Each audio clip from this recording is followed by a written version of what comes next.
The group text arrived 3 weeks before Thanksgiving. Big news. My boss David Roberts, CEO of Tech Corp, is joining us for Thanksgiving dinner. This is huge for my career. Everyone needs to be on their best behavior. This means you, Sarah. I stared at the message from my brother Kevin. Read it twice. Then looked at the framed photo on my office wall. Me shaking hands with David Roberts at last quarter's board meeting. My assistant knocked. Dr. Whitmore? The Tech Corp board materials just arrived. Thursday's meeting agenda includes the Q4 review and the merger discussion. Thanks, Patricia. I'll review them tonight. She hesitated. You're smiling. Good news. My brother just invited my board colleague to Thanksgiving dinner. He has no idea we know each other. Oh, this should be interesting. Interesting doesn't begin to cover it. I'm Sarah Whitmore, 41 years old, and I've spent my entire life being dismissed by my family. My brother Kevin is 3 years younger. From birth he was the golden child. The son. The heir. The one who mattered. I got straight A's. Kevin got participation trophies. Guess which one Dad celebrated? I graduated high school as valedictorian. Kevin barely graduated. Dad threw him a huge party for making it through. I got a full ride to MIT for computer science. Dad said, "That's nice, but who's going to marry a woman who's smarter than him?" Kevin went to state school on Dad's dime, partied for 5 years and graduated with a 2.3 GPA in business. Dad called him a late bloomer and gave him a car. I got my master's in computer science, then my PhD in artificial intelligence. Published research papers. Won awards. Got recruited by Stanford to teach. Dad's response: "When are you going to get a real job?" Kevin got an entry-level sales job at a tech startup. Dad bought champagne. I became a professor at Stanford. Published a book on AI ethics that became required reading in computer science programs worldwide. Got invited to speak at conferences across the globe. Dad asked if I was making tenure yet, like it was a participation trophy. Then I started consulting. Tech companies needed AI expertise. I had it. Started small, $5,000 projects, advisory work, weekend consulting. Within 3 years I was on the boards of 5 Fortune 500 companies. Board seats paid $300,000 to $500,000 per year. I made $2.1 million annually just from board work. Another $800,000 from my Stanford salary and research grants. Plus consulting fees that ranged from $50,000 to $200,000 per project. Last year my total income was $4.3 million. My family thought I was a teacher making $80,000 a year. Because I'd stopped trying to correct them. Kevin had been at Tech Corp for 2 years. Sales associate. One of 300 people doing the same job. He made maybe $65,000 a year plus commission. But he talked like he ran the company. Every family gathering was the Kevin show. Stories about his big deals. Name-dropping executives.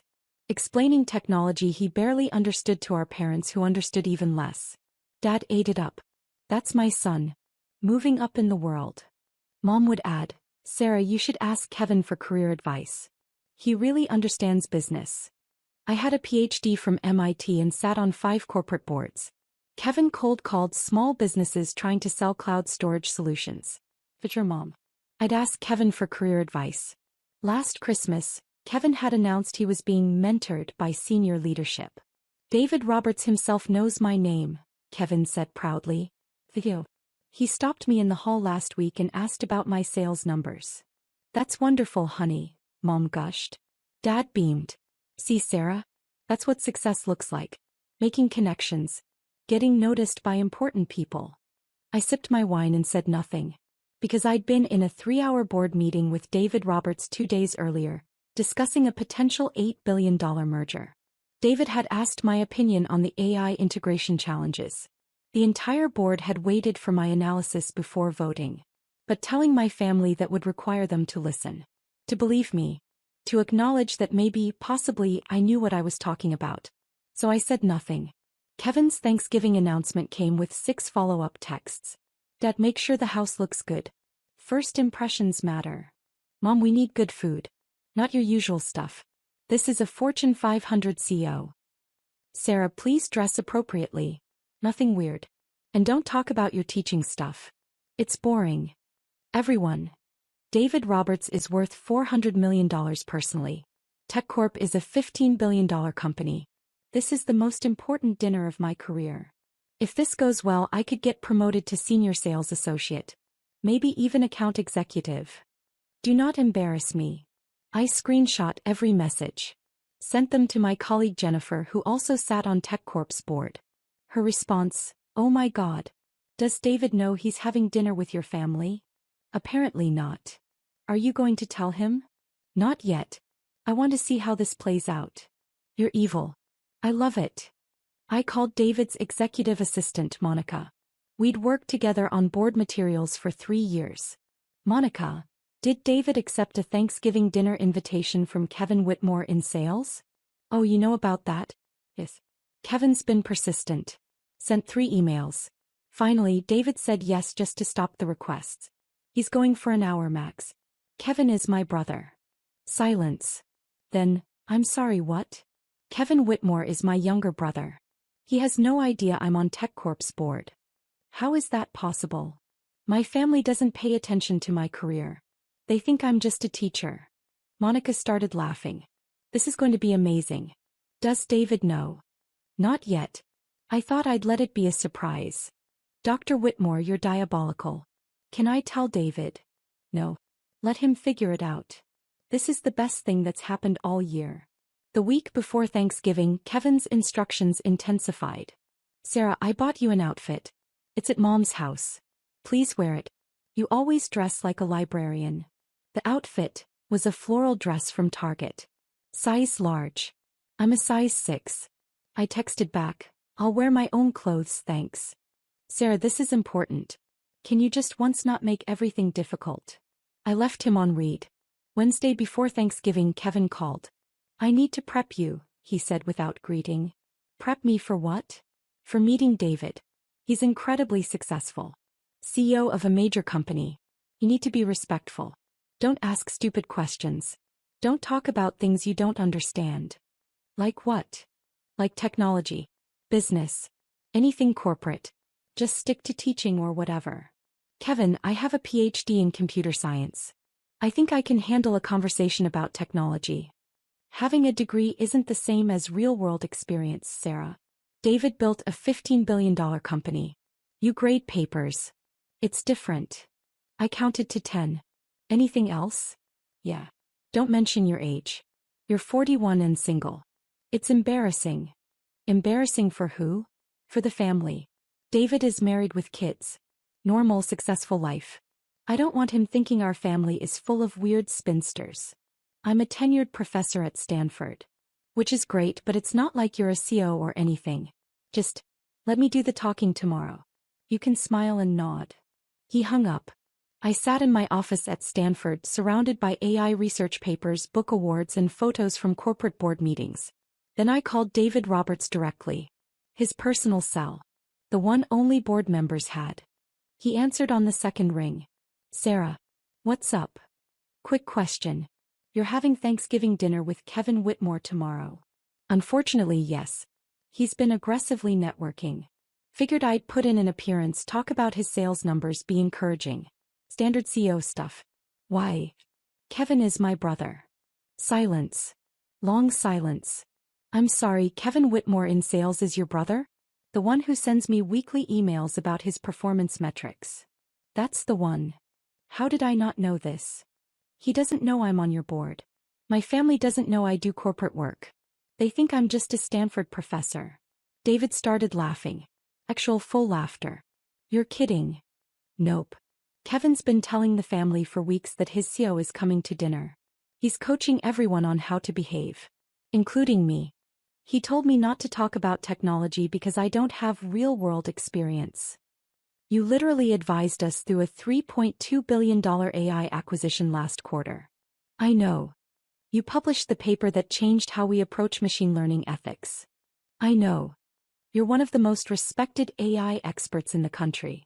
Kevin doesn't know that. He thinks I grade papers. More laughter. This is incredible. What do you want me to do? Nothing. Just show up. Let it unfold naturally. Sarah, I have to tell you, this might be the highlight of my year. Line 2. Thanksgiving Day. I arrived at my parents' house at 2 p.m. wearing a black cashmere sweater and tailored pants. Professional but comfortable. Kevin took one look and frowned. I bought you a dress. I'm wearing this. Sarah. Kevin, drop it. Mom rushed over. Sarah, honey, maybe you could change? Kevin's boss is very important. I'm aware. Dad appeared. Sarah, your brother is trying to make a good impression. The least you can do is cooperate. I'm wearing this. If Kevin's boss has a problem with cashmere and good tailoring, that's a concerning business strategy. Kevin pulled me aside. Why do you always have to be difficult? I'm wearing clothes. That's not difficult. You know what I mean. This is important to me. Why can't you just be supportive? I am being supportive. I'm here, aren't I? He looked at me like I was a stranger. Sometimes I don't understand you at all. The feeling is mutual. David Roberts was due at 4 p.m. Kevin checked his watch every 3 minutes starting at 3:30. At 3:45 he gathered everyone in the living room. Hey, here's the plan. When Mr. Roberts arrives, Dad and I will greet him. Mom, you offer drinks. Sarah, you can help in the kitchen. I'm not hiding in the kitchen. I'm not asking you to hide. I'm asking you to be helpful. By staying out of sight? By not making this about you. I sat down on the couch. I'll stay right here. Kevin looked panicked. Sarah, please. The doorbell rang. Kevin literally jumped, straightened his tie, took a deep breath. Everyone, best behavior. This is the most important moment of my career. He opened the door. David Roberts stood on the porch in casual slacks and a button-down shirt, holding a bottle of wine, looking exactly like he did in our board meetings minus the suit. Kevin. Happy Thanksgiving. Mr. Roberts. Please come in. Welcome to our home. David stepped inside. His eyes swept the room doing what CEOs do, assessing, evaluating, reading the space. His gaze landed on me. He froze. Completely, totally froze. Sarah. I smiled. Hi, David. Kevin's head snapped toward me. Then back to David. You know my sister? David was staring at me like I'd materialized from another dimension. Know her? Sarah, what are you doing here? It's Thanksgiving. This is my family. But. He looked at Kevin. Looked at me. I watched the pieces click together in his brilliant CEO brain. Kevin Whitmore is your brother. Unfortunately, yes. Kevin's face had gone from confident to confused to pale. How do you two know each other? David turned to him. Sarah sits on TechCorp's board of directors. She's been on the board for 4 years. We meet monthly. The silence that followed could have shattered windows. Kevin made a sound, half laugh, half choke. That's not possible. It's very possible, David said, still looking at me like he was solving a puzzle. Sarah is one of our most valuable board members. Her expertise in AI has been crucial to our strategic direction. Mom spoke up. Sarah is a teacher. At Stanford. She's a tenured professor, yes. But she's also on the boards of 5 Fortune 500 companies. Including mine. David turned to me. How did I not know Kevin was your brother? Different last names, I said. I use my married name professionally. Well, formerly married. You were married? Kevin's voice cracked. For 6 years. Divorced 3 years ago. You didn't notice because you never ask about my life. Dad stood up. Now wait just a minute. You're on corporate boards? Since when? Since 4 years ago for TechCorp. 7 years for the others. You never told us, Mom said. I did tell you. Multiple times. You said it was nice, and changed the subject. David was watching this exchange with visible fascination. I'm sorry, you told them you were on corporate boards and they didn't, what? Believe you. They didn't ask for details, I said. They assumed it was some minor advisory thing. Not worth discussing. Kevin found his voice. You're on the board.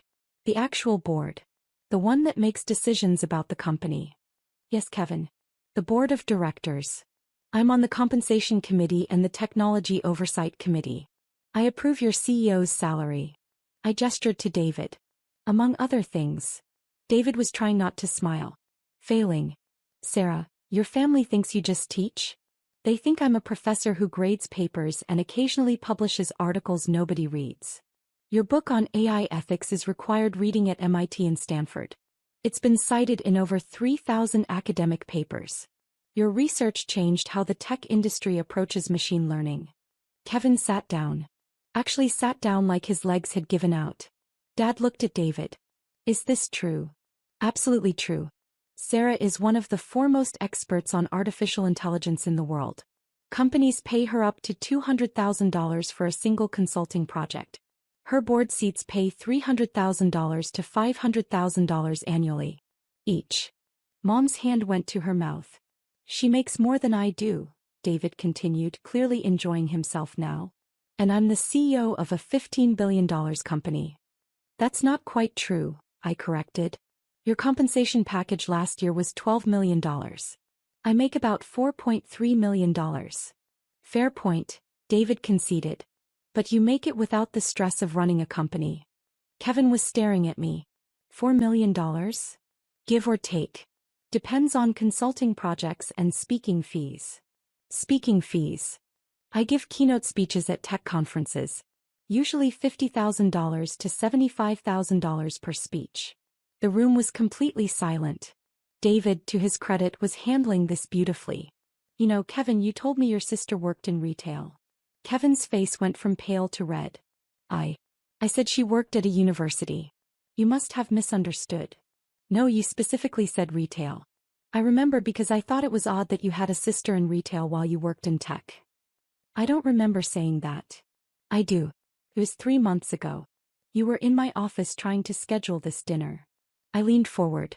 Kevin, why would you tell your boss I worked retail? I didn't. I might have simplified. You were embarrassed, I said quietly. Of me. Of what you thought I did. So you lied. That's not fair. Isn't it? You've spent years telling me to be quiet about my work. To not bore people with my research. To let you do the talking because I don't understand the real world. Dad cleared his throat. Sarah, we didn't know. Because you didn't ask. For 7 years I've been on corporate boards. I've told you about meetings, decisions, projects. You nodded and changed the subject to Kevin's sales numbers. David was watching this unfold with the analytical gaze he used in board meetings. If I may ask, Mr. and Mrs. Whitmore, what did you think Sarah did? Mom spoke softly. We thought she was a professor. Teaching classes. Writing papers. She is. She's also one of the most influential voices in technology. Her research has shaped policy decisions at the federal level. The AI ethics framework she developed is being adopted by companies worldwide. We didn't know, Dad said. Because you didn't want to know, I said. Kevin's work was exciting. Important. Worth celebrating. Mine was boring academic stuff. Kevin stood up abruptly. I need some air. He walked out to the backyard. David looked at me. Should I go talk to him? That's up to you. As his CEO or as your colleague? Whichever role you think fits the situation better. He smiled. I'll be right back. Through the window I watched David approach Kevin in the backyard. They talked for several minutes. Kevin gesturing. David standing calm, hands in pockets, listening. Inside the silence was excruciating. Finally Mom said, Sarah, why didn't you tell us? Really tell us? I did tell you. At last year's Christmas I mentioned I'd been asked to join another board. You said, that's nice, and asked if I was seeing anyone. A board could mean anything. It means exactly what it sounds like. A corporate board of directors. But you assumed it was something small because assuming I was successful didn't fit your narrative. Dad bristled. That's not fair. Isn't it? When I got tenure at Stanford you asked if that meant I could finally afford to buy a house. I already owned a house. A 4-bedroom house in Palo Alto worth $3.2 million. Paid in full. Mom blinked. You own a house? For 6 years. You've never visited. Never asked to see it. Never asked about my life beyond. Are you dating anyone? We thought you were struggling, Dad said. Single, working in academia, we thought you needed support. I make more money than both of you combined. I have investments worth $8 million. I drive a Tesla Model S. I take 4 international vacations a year. The only thing I'm struggling with is understanding how my own family knows nothing about my life. The back door opened. David and Kevin came back inside. Kevin looked like he'd been crying. David's expression was unreadable. I think, David said carefully, we should all sit down for dinner, as planned, and maybe use this as an opportunity for honest conversation. We sat. Mom served turkey and stuffing in near silence. David, diplomat that CEOs have to be, tried to ease the tension. This looks delicious, Mrs. Whitmore. Thank you for including me. Of course, Mom said quietly. Kevin hadn't looked at me since coming back inside. David turned to me. Sarah, I've been meaning to ask, did you finish that paper on algorithmic bias? The one you were presenting at the MIT conference. Finished it last week. Published in the Journal of Machine Learning Research. Should be out next month. I'd love to read it. Might be relevant for our new hiring platform. I'll send you a copy. Dad cleared his throat. What exactly does Sarah do on your board, Mr. Roberts? Please call me David. And Sarah provides expertise we desperately need. Technology moves fast. AI especially. Sarah helps us understand not just what's technically possible, but what's ethical, sustainable, and strategic. Can you give an example? Mom asked. David glanced at me for permission. I nodded. Last quarter, we were considering acquiring a company that specialized in facial recognition technology, worth about $3.2 billion. Sarah spent 2 weeks analyzing their algorithms. Found bias in their training data that would have exposed us to massive liability and reputation damage. Her analysis saved us from a catastrophic acquisition. She did that? Dad asked. She did. The board voted unanimously against the acquisition based on her recommendation. 6 months later, that company got sued for $400 million over the exact issues Sarah identified. Kevin was staring at his plate. Sarah's not just on our board, David continued. She shapes our strategy. When we discuss AI integration, autonomous systems, machine learning applications, we wait for her analysis. Because she sees things others miss. I didn't know Sarah did any of that, Mom said quietly. Most people don't, I said. Board work is confidential. I can't discuss specific decisions publicly. But when I mentioned being in board meetings, being on committees, consulting for tech companies, that was all real. You just never asked for details. Kevin finally spoke. I told everyone you just graded papers. I know. I told David you worked retail. I know that too. Why didn't you correct me? Would you have believed me if I did? He opened his mouth. Closed it. No answer. David cut into his turkey. For what it's worth, Kevin, your sister is one of the most impressive people I work with. She's brilliant, insightful, and completely unpretentious about her expertise. Unlike some people, I said, looking at Kevin. He flinched. Sarah, Mom started. We owe you an apology. For what specifically? For not seeing you. Really seeing you. For assuming I was less successful than Kevin, I added. For telling me to be quiet about my work. For dismissing my career while celebrating his entry-level sales job. Dad shifted uncomfortably. We didn't mean. Yes, you did. You meant exactly that. Kevin was the son. The important one. The one whose career mattered. I was the daughter who didn't quite fit. Too smart. Too unmarried. Too different from what you wanted. The silence that followed was broken only by David's fork on his plate. Then he said quietly, I think this is a family conversation. I should probably go. Please stay, I said. You're the only person here who's actually valued my expertise. He stayed. After dinner, Kevin asked to talk to me privately. We went to the front porch. November evening. Cold enough to see our breath. I'm sorry, he said immediately. For which part? All of it. Telling David you worked retail. Coaching you not to speak. Assuming you knew nothing about technology. He looked at his hands. Telling the family for years that you were just a teacher. Making you feel small. Why did you do it? Because you scared me. I hadn't expected that. Scared you how? You were always smarter. Always more accomplished. Straight as while I struggled for CS. Full ride to MIT while I barely got into state school. PhD while I was barely graduating undergrad. He took a breath. It was easier to tell myself you were just academic. Just theoretical. That I was the one in the real world, doing real work. My work is real, Kevin. I know that now. I've always known it, I just didn't want to admit it. Why not? Because then I'd have to admit that you succeeded without Dad's help. Without family money. Without any of the advantages I had. You did it all yourself and you did it better than I ever could. I leaned against the porch railing. I never wanted to compete with you. I know. But I competed with you anyway. And I lost. It's not a competition. To Dad it is. The golden son versus the disappointing daughter. Except the disappointing daughter turned out to be more successful than the golden son ever dreamed of being. Kevin.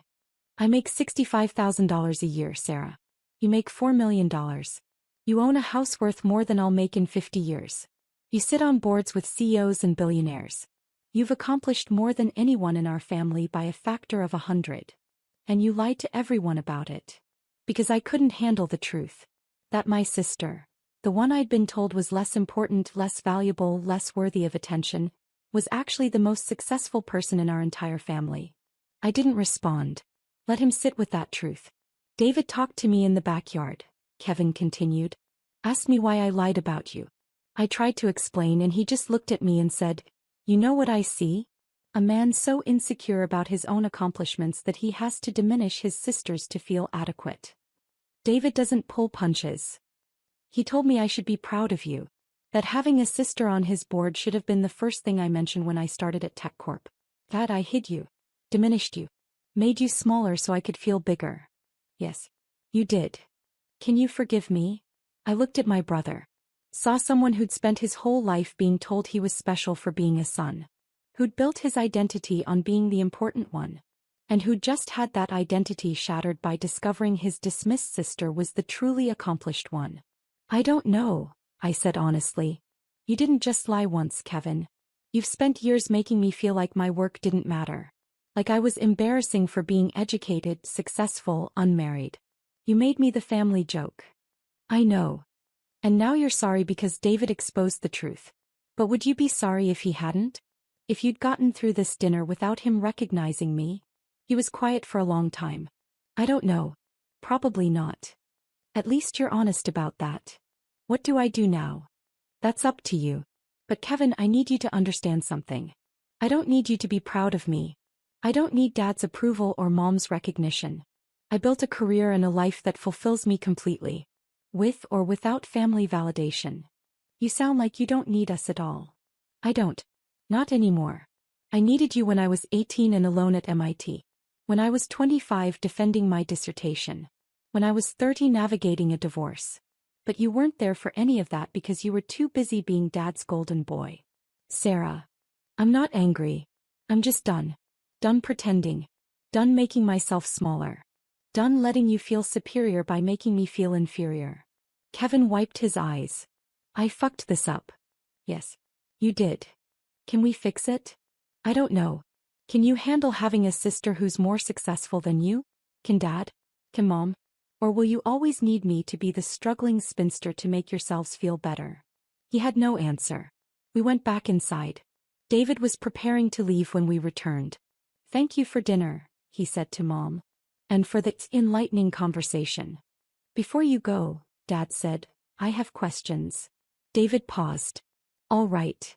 Is Sarah really as successful as you said? Or were you exaggerating to make a point? I started to respond, but David held up a hand. Mr. Whitmore, I don't exaggerate. Especially not about professional accomplishments. Sarah sits on 5 Fortune 500 boards. That's prestigious enough that most people can't get on one. She's published research that changed an entire industry. She consults for companies at rates that most executives don't command. She's been featured in the Wall Street Journal, MIT Technology Review, and Forbes. She spoke at the World Economic Forum in Davos last year. Mom made a small sound. Davos. International Conference of World Leaders and Business Executives, I said. They invited me to speak about AI ethics and governance.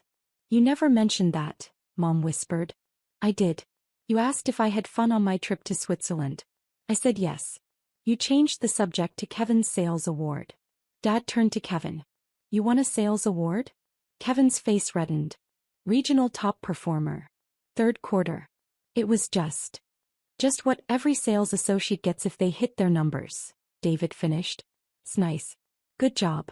But it's not exactly Davos. The comparison hung in the air. Uncomfortable. Undeniable. Dad sat down heavily. How did we not know any of this? Because you didn't want to know, I said. You wanted me to be the quirky professor. The spinster daughter who never quite measured up. Admitting I was successful would have disrupted the family narrative. What narrative? Mom asked. That Kevin was the successful one. The important one. The one who mattered. If I was successful too, more successful, then what did that say about your priorities? About how you raised us? About which child you actually supported? We supported both of you. No, you supported Kevin. With money, attention, validation, connections. I supported myself. With loans, scholarships, 3 jobs and sheer determination. And I succeeded anyway. Despite, not because of, this family. David quietly slipped toward the door. I should really go. David, I said. Thank you for coming. I'll see you at Tuesday's board meeting. Looking forward to it. And Sarah? You're still my first call on AI strategy. Always. He left. The 4 of us, Mom, Dad, Kevin, and me, sat in the living room surrounded by the ruins of our family myths. Tell us, Dad said finally. Tell us everything. Your work. Your accomplishments. All of it. Why now? I asked. Why not 7 years ago when I first got a board seat? Or 4 years ago when I published my book? Or 2 years ago when I spoke at Davos? Because we didn't understand. No. Because you didn't care to understand. There's a difference. Mom was crying quietly. We failed you. Yes. You did. Can we fix it? She asked, echoing Kevin's question. I don't know. Can you handle knowing your daughter is more successful than your son? Can you celebrate my accomplishments without diminishing them to make Kevin feel better? Can you value me for who I actually am instead of who you wanted me to be? Kevin spoke up. I can try. Trying isn't enough. Either you accept reality or you don't. But I'm not going to keep diminishing myself for your comfort. Dad looked defeated. What do you want from us? Nothing. That's the point. I don't need your approval anymore. I don't need your validation. I built a life without it. A successful, fulfilling life. You're welcome to be part of it, but only if you can handle the truth of who I am. Which is? Mom asked. Dr. Sarah Whitmore. Stanford professor. Corporate board member. AI ethics expert. Author. Speaker. Consultant. Someone who makes $4 million a year doing work that matters. Someone who owns a $3.2 million house. Someone who travels the world advising governments and corporations. Someone who succeeded despite being told she was less important than her brother. The silence stretched. Finally, Kevin said, I told my coworkers about you. After David left my office today. I told them my sister is on the board. That she's brilliant.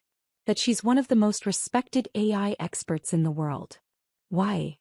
Because David asked how I introduced you at family events. I said I usually didn't mention you much. He said, if my sister was Sarah Whitmore, she'd be the first thing I talked about. And he was right. What did your coworkers say? They asked why I'd never mentioned you before. I didn't have a good answer.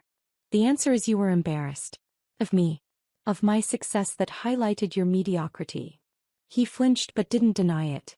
Mom stood. Walked over to a bookshelf. Pulled out a photo album. The family history and pictures. She flipped through. Showed us. 17 photos of Kevin's graduation. 3 of mine. 12 photos of Kevin's sales awards. None of my academic achievements. 5 photos of Kevin's wedding. None from my wedding. This is who we were, Mom said quietly. Who we've been. Yes, I said. It is. Can we be different? That's up to you. I left my parents' house at 9 p.m. Drove home to Palo Alto in silence. My phone buzzed with text. Kevin, I'm sorry. Really truly sorry. I know that doesn't fix anything but I needed to say it again. Mom, please come to Christmas. We want to do better. Dad, I'm proud of you. I should have said that years ago. I didn't respond to any of them. Went home. Poured wine. Sat on my deck overlooking the city lights. Patricia, my assistant, texted, How did it go? Exactly as expected. Complete chaos. My brother's brain nearly exploded. Did the CO enjoy himself? Immensely.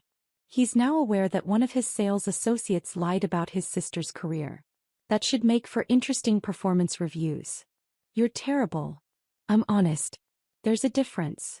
Monday morning, David called. I need to ask you something as your friend, not your Sue. Go ahead. Are you okay? Friday was intense. I'm fine. Actually, I'm better than fine. I'm free. Free from what? From pretending. From making myself smaller. From caring what my family thinks. Kevin sent me an email. Apologizing for misrepresenting you. Asking if it would affect his employment. What did you tell him? That his personal life is separate from his professional performance. But that integrity matters in all contexts. Diplomatic. I'm a Sue.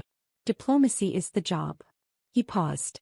For what it's worth, watching you handle that situation, calm, professional, completely unshaken, reminded me why you're on my board. You have clarity other people don't. Thank you, David. See you Tuesday. Tuesday's board meeting was normal. Strategic discussions. Financial reviews. Merger analysis. At the end, David addressed the board. Before we adjourn, I want to acknowledge Dr. Whitmore. I had Thanksgiving dinner with her family last week. They had no idea she was on this board. Or any board. Or that she's one of the foremost AI experts in the world. The other board members looked shocked. How is that possible? Asked Jennifer, the board member who already knew the story. Because I don't advertise my accomplishments to people who don't value them, I said simply. David smiled. Which is exactly why you're invaluable. No ego. Just excellence. The board applauded. After the meeting, 3 board members approached me. I had no idea your family didn't know about your work. Most people don't. I keep my professional and personal lives separate. Still, to have family not recognize your achievements. It's their loss, not mine. And I meant it. Christmas came with another round of texts. Please come. We want to celebrate you properly this year. I almost declined. Almost spent Christmas alone with a good book and expensive wine. But curiosity won. I arrived Christmas Eve. Brought nothing. Expected nothing. The house was different. Everywhere I looked there were changes. A framed copy of my book on the mantle. My Forbes 40 Under 40 article printed and displayed. A photo from my Davos speech on the wall. Mom saw me noticing. We've been researching. Your work. Your accomplishments. We printed articles. Bought your book. Watched your TED Talk. I've given 3 TED Talks. We watched all 3. Kevin appeared. I read your AI ethics paper. The one about algorithmic bias. I didn't understand all of it, but what I did understand was brilliant. Thank you. Dad emerged from the kitchen. Sarah. I'm glad you came. Me too. Dinner was quiet. Polite. Careful. Halfway through, Mom said, we'd like to hear about your work. Really hear about it. If you're willing to share. I looked at them. Saw people trying. Failing. But trying. What do you want to know? For the next 2 hours I talked. About boards. Research. Consulting. The companies I advised. The policies I shaped. The students I mentored. They listened. Actually listened. Asked questions. Real questions. When I mentioned a $200,000 consulting project, Dad didn't flinch. When I explained a board decision that saved a company $400 million, Mom didn't change the subject. When I described speaking to the Senate about AI regulation, Kevin didn't make it about himself. It was strange. Uncomfortable. At the end of the evening, Dad said, I'm proud of you. I should have said that every day for the past 20 years. But I'm saying it now. Thank you. Can we start over? Mom asked. Not forget what happened but try to be better? I don't know. Can you? We want to try. I looked at Kevin. What about you? I told everyone at work about you. My sister on the board. My sister the expert. My sister who's changing the world. I've been bragging about you for weeks. That's a change. I know. And Sarah? I'm sorry. For everything. 4 years of making you small. For being threatened by your success. For lying about who you are. Apology noted. Not accepted? He asked quietly. Not yet. But maybe someday. He nodded. Understanding that some bridges take time to rebuild. 6 months after that Thanksgiving, Kevin got promoted at TechCorp. Not because of me. I stayed completely out of it. He earned it. Hit his numbers. Improved his performance. Showed initiative. He called to tell me, I'm senior sales associate now. Small promotion, but it's progress. Congratulations. I told my new team about you. My sister who advises the CEO. They were impressed. Good. Sarah, I'm trying. I know I fucked up. I know I spent years being a terrible brother. But I'm trying to be better. I see that. Is that enough? It's a start. We had lunch the next week. Talked about work. His challenges. My projects. He asked intelligent questions about AI ethics. Actually listened to the answers. It wasn't perfect, but it was real. Mom and Dad visited my house for the first time. Walked through my home office. Saw my awards. My library. My life. This is beautiful, Mom said. Thank you. I'm sorry we never visited before. I know. Can we do better? You're doing better. Keep going.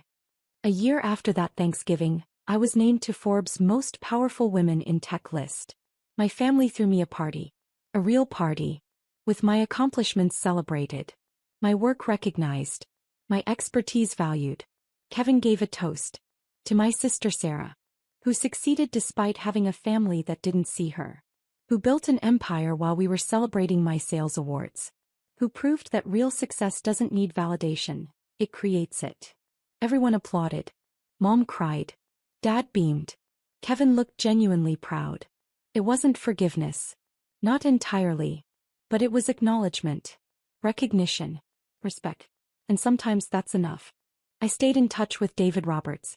Remained on TechCorp's board for 8 more years. Helped guide the company through 3 major acquisitions, 2 CEO transitions, and the AI revolution that transformed the industry. Kevin stayed at TechCorp too. Made account executive.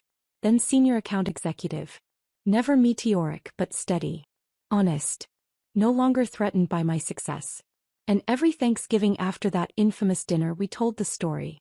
The time David Roberts came to dinner expecting to mentor a sales associate's family and discovered his board member checking coats. The time a CEO exposed a family's willful blindness to their daughter's accomplishments. The time everything changed because someone finally said the truth out loud. I never checked coats again. But I never forgot the lesson either.